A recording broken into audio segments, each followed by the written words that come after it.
Haleluya, haleluya, haleluya. Puji Tuhan. Selamat kita berjumpa kembali di dalam kasih Tuhan kita, Yesus Kristus. Haleluya. Apa kabar saudara? Saya percaya kasih sayang Tuhan senantiasa memelihara kita hari lepas hari, bertambah-tambah indahnya bersama Tuhan. Amin. Haleluya, haleluya. Renungan firman Tuhan pada saat ini saya berikan judul Tidur di Tengah Badai. Tidur di tengah badai. Saudaraku, judul ini menjadi sulit dimengerti oleh mereka yang di luar janji-janji Tuhan. Karena rumusnya sudah jelas bagi setiap orang yang tidak bersandar kepada kebenaran firman bahwa badai sama dengan masalah. Badai sama dengan keadaan yang sulit dan sukar. Badai sama dengan panik. Badai sama dengan takut. Badai sama dengan maut. Itu sebabnya tidak mungkin judul ini bisa digenapi dalam kehidupan mereka. Tidur di tengah badai adalah sebuah kemustahilan. Namun bagaimana dengan kita, anak-anak Tuhan? Apakah kita juga hidup dalam kemustahilan? Atau kita hidup di dalam keajaiban Tuhan?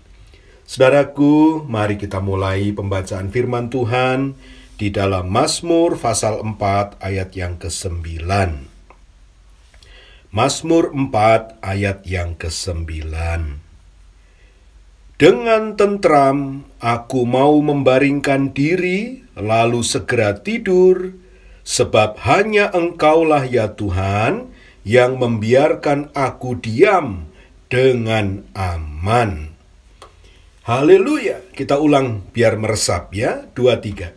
Dengan tentram aku mau membaringkan diri, lalu segera tidur, sebab hanya Engkaulah ya Tuhan, yang membiarkan aku diam dengan aman. Haleluya.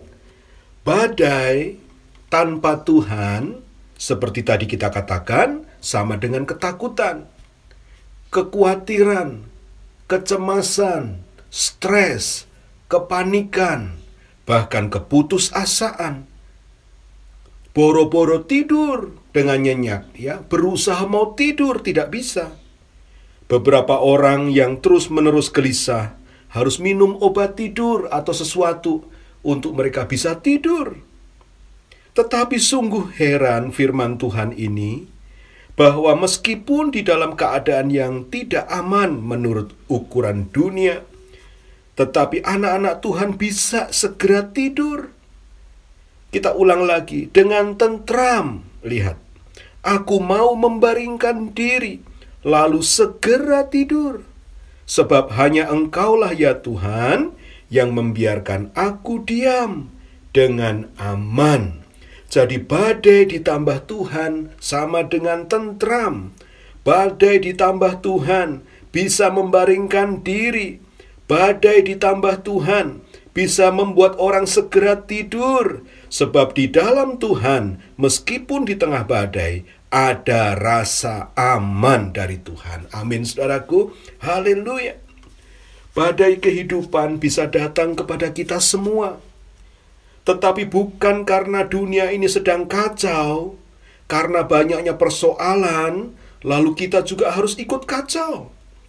Hanya karena ada badai, bukan berarti hidup kita harus masuk ke dalam kekacauan. Kita tetap bisa tenang dan beristirahat meskipun di tengah badai. Haleluya. Ulang, kita tetap bisa tenang dan beristirahat meskipun di tengah badai. Siapa kita ini?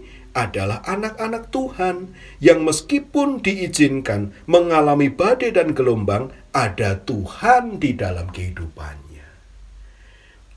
Menjadi beda cerita kalau yang namanya kita tanpa Tuhan.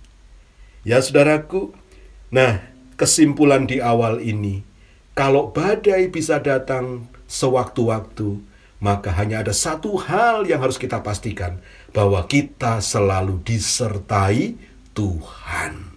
Kita selalu disertai Tuhan, sehingga kapanpun badai itu datang, Tuhan beserta dengan kita. Haleluya, haleluya, haleluya.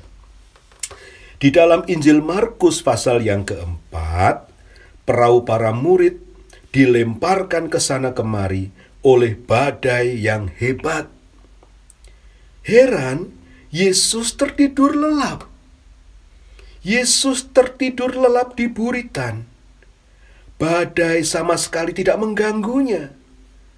Sebaliknya, para murid panik, khawatir, dan ketakutan. Mengapa ada perbedaan sikap dan rasa antara Yesus dengan para murid? Badainya sama, kapalnya sama, di waktu yang sama, tetapi Yesus bisa tidur nyenyak, sedangkan para murid khawatir dan ketakutan. Mari kita ingat awal dari kisah ini. Kisah ini diawali dengan perintah Tuhan. Tuhan berkata di dalam Markus pasal 4 ayat 35. Di dalam Markus 4 ayat 35, di sana Tuhan Yesus berkata, marilah kita bertolak ke seberang. Perhatikan, Tuhan berfirman, marilah kita bertolak ke seberang. Dan ketika Tuhan berkata demikian, Tuhan benar-benar bermaksud untuk berlayar sampai ke seberang. Niat dan perintah itu tidak berubah oleh apapun yang bisa terjadi di tengah jalan, oleh apapun yang akan terjadi di dalam perjalanan perahu itu. Perintah Tuhan tetap sama, marilah kita bertolak sampai ke seberang. Nah, ada badai atau tidak ada badai, firman Tuhan tidak berubah, yaitu marilah kita bertolak sampai ke seberang. Bapak Ibu bisa memahami tentang hal ini? Bahwa ketika Yesus bersabda, maka perkataan itu adalah firman yang berkuasa. Perkataan Yesus itu pasti terjadi. Kalau dia berfirman, mari kita bertolak sampai ke seberang, pasti tiba di seberang, apapun yang akan terjadi di tengah jalan. Nah, rupanya murid-murid tidak melihatnya demikian. Mereka menganggap perkataan Yesus sama dengan perkataan manusia yang lain. Yang bisa terjadi, bisa juga tidak terjadi. Itu sebabnya mereka menjadi panik ketika terjadi gelombang di tengah jalan. Saudaraku, ingat, perkataan Yesus adalah firman yang berdaulat. Itu pasti terjadi. Bukan mudah-mudahan, atau kalau tidak ada halangan, atau kalau segala sesuatunya mulus. Tidak. Firman Tuhan pasti terjadi, katakan, apapun keadaannya. Amin. Jadi di sini kita perlu untuk dengan jernih membedakan firman Tuhan dan berita-berita di TV atau tulisan-tulisan di koran, perkataan-perkataan tetangga. Itu tidak sama derajatnya. Firman Tuhan adalah perkataan Allah sendiri yang berdaulat. Itu pasti terjadi. Saudaraku, jadi sebenarnya yang harus dilakukan oleh para murid adalah memiliki iman kepada kata-kata Yesus itu. Sayangnya, badai dan gelombang itu menimbulkan ketakutan, menimbulkan kekhawatiran di dalam diri mereka. Dan ketakutan, kekhawatiran itu menggusur iman para murid. Seringkali ketika kita berdiri di dalam iman, kita berusaha untuk percaya firman Tuhan tentang sesuatu, badai kehidupan datang untuk menimbulkan rasa takut. Pada saat itu kita harus memilih antara memiliki iman kepada firman Tuhan atau memiliki iman kepada badai dan gelombang. Dua-duanya real, dua-duanya fakta, tetapi kita harus memilih fokus kita. Mau fokus kepada firman Tuhan atau fokus kepada keadaan. ini akan menentukan nasib kita. Para murid membiarkan badai mengambil dan mengalihkan fokus mereka dari perkataan Tuhan. Nah, seringkali kita juga digoda oleh keadaan dan fokus kita berpindah dari Tuhan berpindah kepada masalah. Dari iman berpindah kepada perasaan dan penglihatan. Dan ini yang membuat iman kita menjadi lemah. Ketika kita kehilangan fokus kita kepada Tuhan, kita kehilangan iman kita. Ulang. Ketika kita kehilangan fokus kita kepada Tuhan, kita kehilangan iman kita. Begitu kita mulai melihat angin dan gelombang, keadaan di sekitar kita, kita akan mulai tenggelam.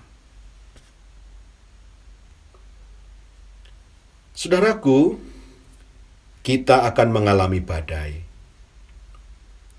Perahu kita di lautan kehidupan akan diombang-ambingkan oleh siapa? Oleh iblis yang berusaha menghancurkan kita.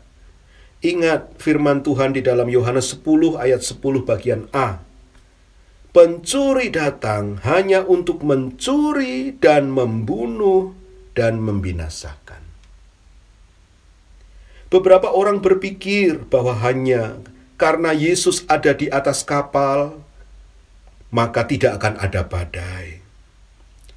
Tetapi dalam perikop tadi kita melihat, meskipun Yesus ada di kapal bersama para murid, badai tetap mengamuk.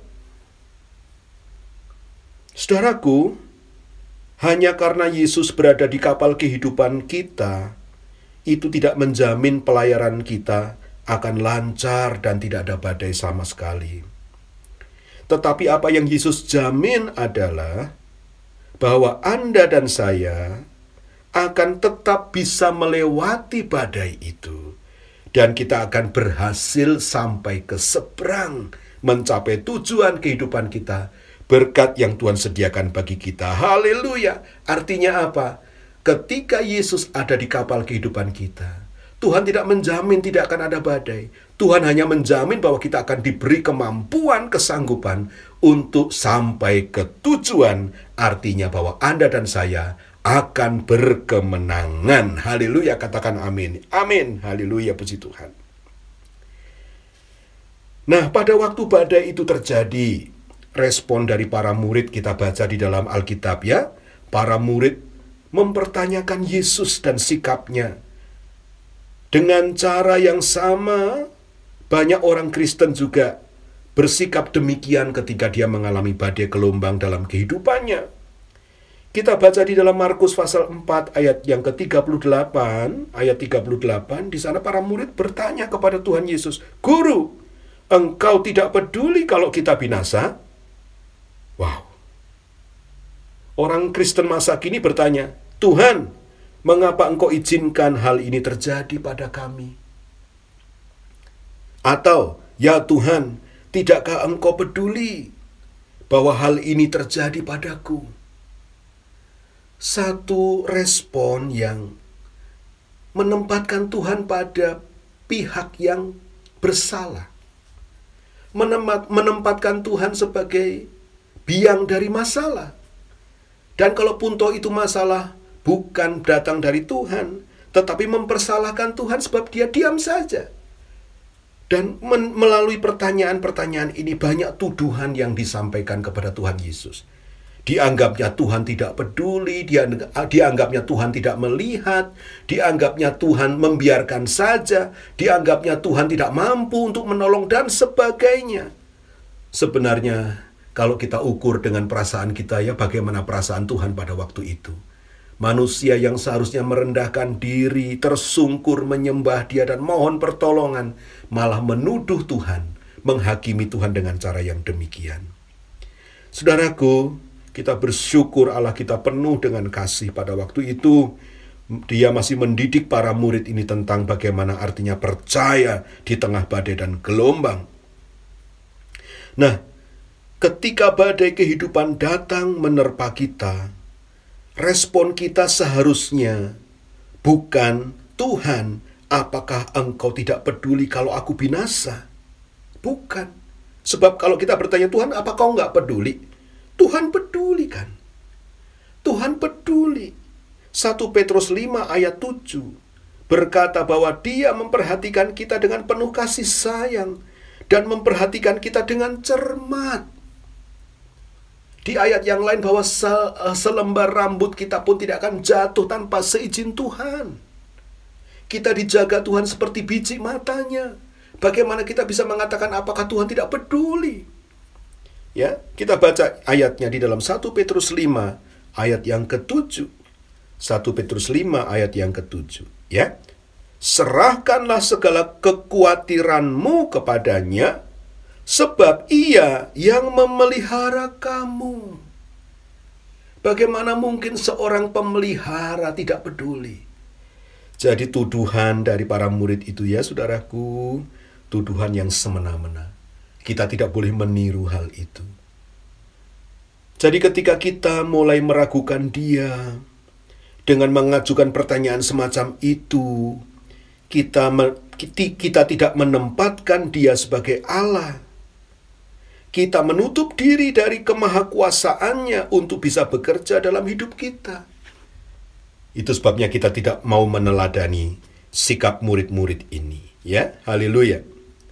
Respon kita yang seharusnya adalah, Tuhan, aku tahu Engkau peduli. Aku tahu Engkau bertindak bagiku untuk menangani situasi ini.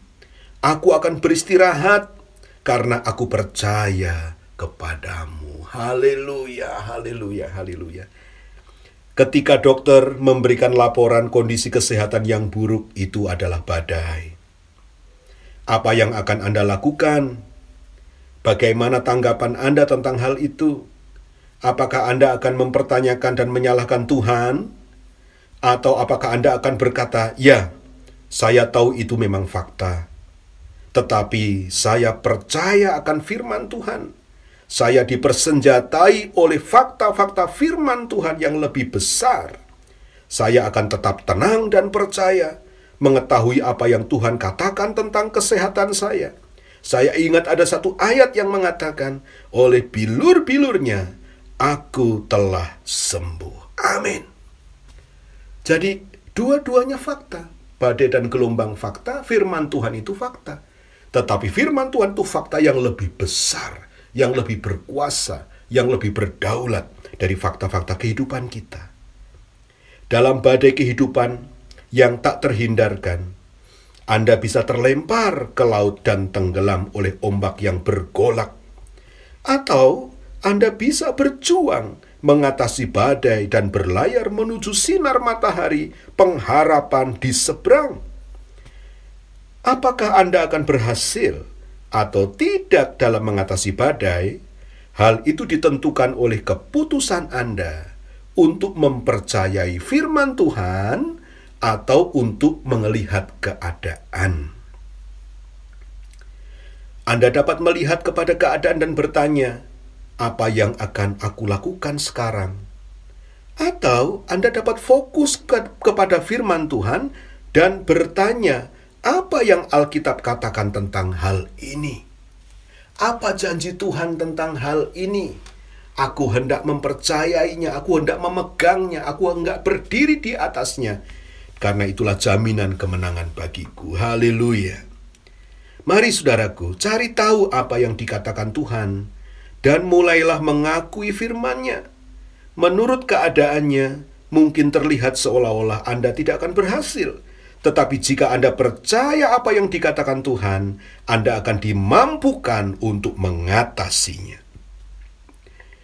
Dari saat badai dimulai hingga badai itu berakhir, saudaraku, Anda dapat tidur. Anda dapat beristirahat di dalam Tuhan, karena Anda tahu apa yang dikatakan firman-Nya. Anda tahu bahwa Dia akan membawa Anda melewati badai itu. Karena Anda dapat fokus kepada Tuhan, maka Anda dapat beristirahat di dalam Dia. Anda dapat benar-benar tidur, membaringkan kepala di atas bantal, dan tidur. Anda dapat mengalami ketenangan dan damai setiap saat. Keputusan tentang apa yang akan Anda lakukan di tengah badai terserah kepada Anda. Pilih hari ini untuk mempercayai firman Tuhan. Ketika Anda tinggal di dalam Allah dan firman-Nya tinggal di dalam Anda dapat tidur bahkan di tengah-tengah badai. Puji Tuhan, itulah renungan kita pada saat ini. Semoga kita mendapat kekuatan darinya. Di dalam Tuhan ada ketenangan, ada ketentraman meskipun di tengah badai, sebab iman kita berlandaskan firman Allah yang hidup dan maha kuasa yang kokoh kuat. Tuhan memberkati kita semua. Amin.